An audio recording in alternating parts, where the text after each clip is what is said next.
I'm liking the colour matching. That wasn't intentional. I'm quite shy, so this is about how to make friends. When I look at my week and there's lots of Zoom calls in it, I would love just a clear week to get on with producing courses and that kind of thing. But I know intellectually that doesn't work because it has to be tied in with what's the real experiences of artists.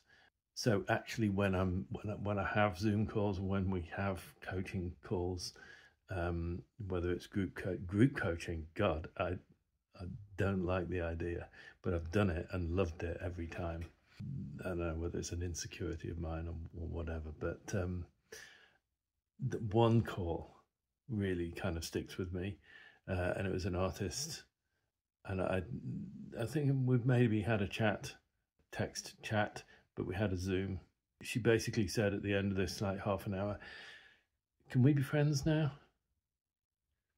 And it just kind of, is it that easy to make friends? Is that all it is?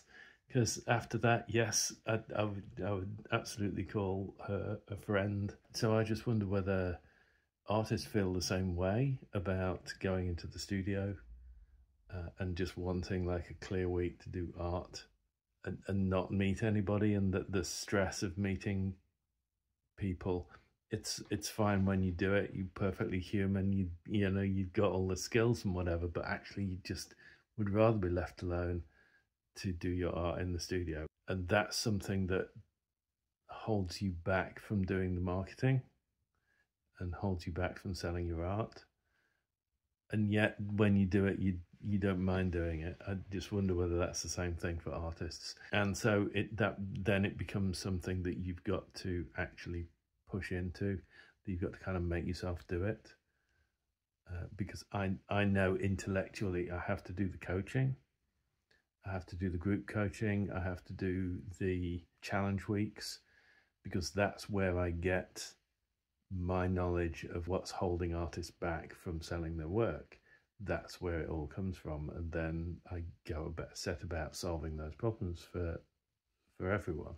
So it's really important to have that connection with the people that you're trying to help.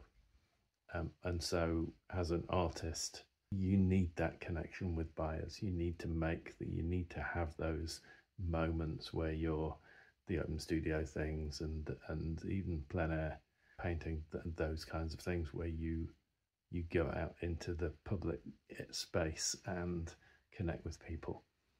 And it may be something you have to force yourself to do, even though it's not unpleasant when you do it. But it's also it's two different sides of your head. So that's why I suggest you paint for a period and then do people things for a period. Don't keep swapping between them. Stay safe, sell art.